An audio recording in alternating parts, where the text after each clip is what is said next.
Perkenalkan, nama saya Sarah dengan NIM 12223031.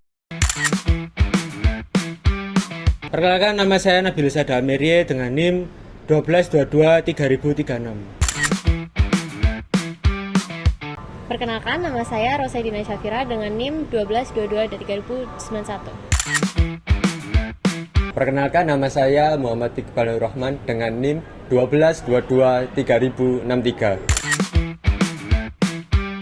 Halo teman-teman, pernahkah kalian berpikir saat kita sedang asik nongkrong dan menikmati secangkir kopi yang nikmat di kafe kesayangan, kemana perginya ampas kopi, kulit buah, dan berbagai sisa bahan baku setelah selesai diproses? Sayangnya, bagi sebagian besar pelaku usaha dan konsumen, sisa-sisa tersebut langsung dianggap sebagai sampah tak berguna yang ujung-ujungnya menumpuk di tempat pembuangan akhir atau TPA. Padahal jika kita telaah lebih dalam dari sudut pandang manajemen lingkungan, limbah organik maupun non-organik dari operasional kafe ini sebenarnya masih menyimpan potensi ekonomi dan nilai guna yang sangat tinggi. Disinilah pentingnya penerapan ekonomi sirkular, sebuah model ekonomi yang mendesain ulang sistem linear, ambil, buat, lalu buang, menjadi siklus sirkular untuk meminimalkan limbah, mengoptimalkan masa pakai material, dan meregenerasi alam. Mari kita lihat bagaimana sebuah UMKM kafe bisa menerapkan secara nyata. Pak, selamat malam. Kami sedang meninjau penerapan konsep ramah lingkungan nih. Kalau boleh tahu, sebagai seorang barista, limbah apa aja sih yang dominan dihasilkan dari meja bar setiap harinya? Malam juga, Kak. Biasanya untuk di bar kita ada di ampas kopi sama sisa susu sama sedotan sama cup takeaway gitu sih. Wah, ternyata cukup beragam ya, Pak. Lalu, apakah manajemen kafe ini langsung membuang begitu saja semua sisa operasional tersebut ke tempat sampah luar? Enggak sih, Kak. Biasanya untuk material seperti itu biasanya dikumpulin kardus, terus sisa-sisa botol kaca dari sirup-sirup biasanya dikumpulin buat mungkin kasih orang, kalau enggak ya dijual biasanya ada. Terus kalau untuk ampas kopi biasanya kita simpan, kalau enggak buat bisa di es kopi sama buku tanaman. Udah, biasanya kan ada bawa pulang sama anak. Menarik sekali, tindakan memisahkan dan memanfaatkan kembali ampas kopi ini adalah contoh konkret dari prinsip reuse dalam ekonomi sirkular tingkat dasar. Langkah ini membuktikan bahwa limbah di hulu bisa langsung diintervensi sebelum menjadi percuma lingkungan. Sekarang, yuk kita bergeser ke arah dapur. Nah, sekarang kita sudah bersama tim kitchen. Kalau dari proses pembuatan makanan nih Mas, atau plating menu kafe, limbah organik atau sisa bahan apa yang paling sering terkumpul di dapur ini? Ya, jadi yang kalau di dapur itu bahan yang sering tersisa itu contohnya kayak yang limbah yang basah, contohnya kulit buah, kayak buah tomat, terus sisa-sisa sayuran yang nggak layak pakai, atau sisa yang sudah bekas dipakai, yang bekas dipotong-potong, ya dan lain-lainnya juga. Oke, lalu bagaimana strategi pengelolaan atau teknik pemilahan yang diterapkan di tim dapur agar sampah organik padat dan cair ini tidak menimbulkan bau dan mencemari lingkungan sekitar?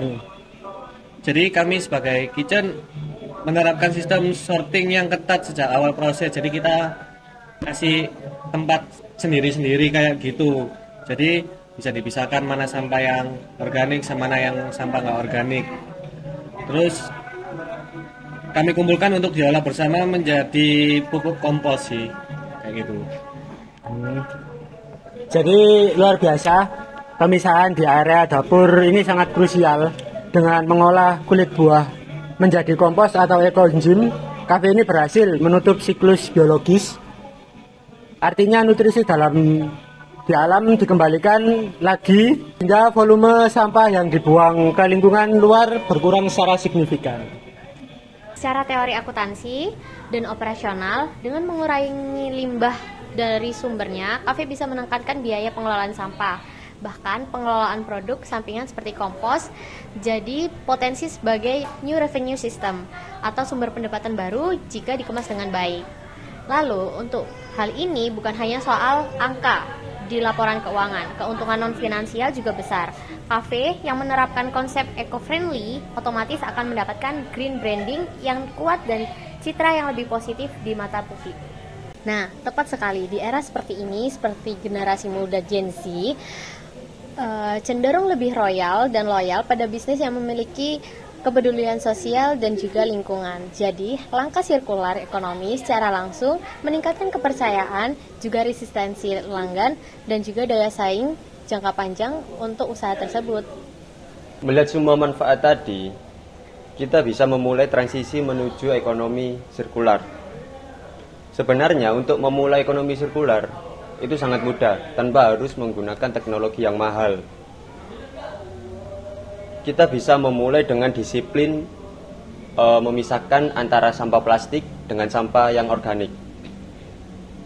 Lalu kita bisa mengoptimalkan kembali bahan baku yang masih memiliki nilai guna.